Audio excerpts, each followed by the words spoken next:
अच्छे खासे इंसान थे वो पहले, ठीक ठीक तकरीर करते थे, अच्छी अच्छी तकरीर करते थे, बड़े काबिल इंसान थे। मगर कुछ दिनों से उनके दिमाग में कोई ऐसी बीमारी हो गई है कि उन्हें किसी साइकियाट्रिस्ट की जरूरत है। उन्होंने अपनी न जाने कौन सी कैफियत में, शायद किताबें पढ़ने का उनको वक्त नहीं मिलता या वो पढ़ते नहीं।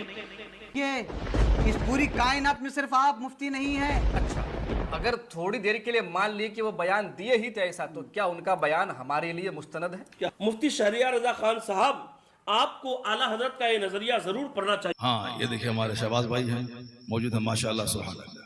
ये सब अच्छे अच्छे नात खां हैं, अच्छी सोच रखने वाले लोग। अब घटिया किस्म की सोच रखने वाला वो साहब अपने बड़ों के खिलाफ बोलता है।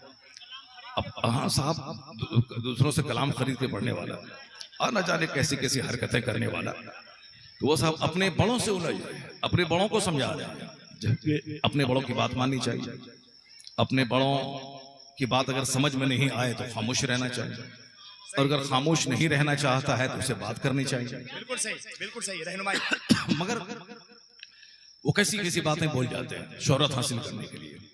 ये बहुत अच्छे नात खां हैं शहबाज नूरी साहब, बहुत सब मुझको तो बहुत पसंद आते हैं, बहुत अच्छी नात पढ़ते हैं। असद इकबाल साहब हिंदुस्तान का एक ऐसा बाताज नात खां है जो आज 30-40 साल से स्टेज का बिल्कुल बादशाह बना हुआ, शहनशाह तरन्नुम बने हुए। लेकिन हमने एक बार उनको डांटा स्टेज पर, लेकिन उफ तक नहीं कहा। ये है, सबको मालूम, ये है अपने बड़ों की कदर। नारे तकबीर, ए भाई बेदार रहिए। नारे तकबीर, नारे रिसालत। बड़ों की कदर करना, बड़ों का एहतराम करना, बड़ों से नसीहतें लेना। बहुत सारी बातें होती हैं, गुस्से में आदमी बहुत कुछ बोल जाता है, गुस्से में आदमी इस्लाह के लिए बहुत सारी बातें बोल जाता है। कौम बेराहगी की शिकार है, क्या क्या नहीं है समाज में, ज़िना, शराब, जुआ, सूद, सट्टा, क्या क्या नहीं है। उसके लिए जबरदस्त डिटर्जेंट चाहिए।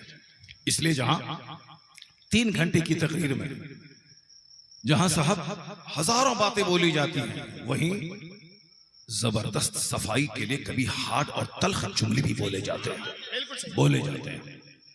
और अगर इनको समझ में नहीं आता है तो हुजूर की वो हदीस की तशरीह मैं कर रहा था। आका फरमाते हैं, हदीस सुनिए और मैं इसको बार बार बोलता हूं, जन्नत के मालिक है मुस्तफा। जन्नत के मालिक क्या बोलते हैं? मैं यजमल मा बैन रिजलै व मा बैन लहयै अजमल लहु जन्नह।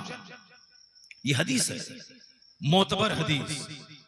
उस हदीस पाक में हुजूर क्या कहते हैं कि जो मुझको इस बात की जमानत दे दे, 2 चीज की जमानत दे दे, या 2 जबड़ों के बीच में जो जबान है, इस जबान से गाली, इस जबान से गलोच, इस जबान से गीबत, इस जबान से झूठ, न जाने क्या क्या लोग बकते हैं। हुजूर कहते हैं तुम अपनी जबान की सुरक्षा की गारंटी मुझको दे दो कि मैं इस जबान से झूठ नहीं बोलूंगा, मैं इस जबान से गीबत नहीं करूंगा, मैं इस जबान से दूसरों को ठगने की बातें नहीं करूंगा, चुगलखोरी नहीं करूंगा। यानी जबान की सुरक्षा की गारंटी मुझको तुम दे दो।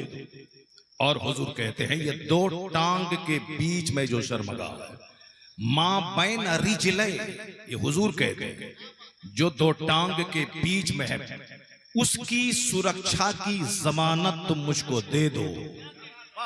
हदीस के अल्फाज हैं मां बैन लहयै, ये दोनों जबड़ों के बीच की जबान और दोनों टांग के बीच की जो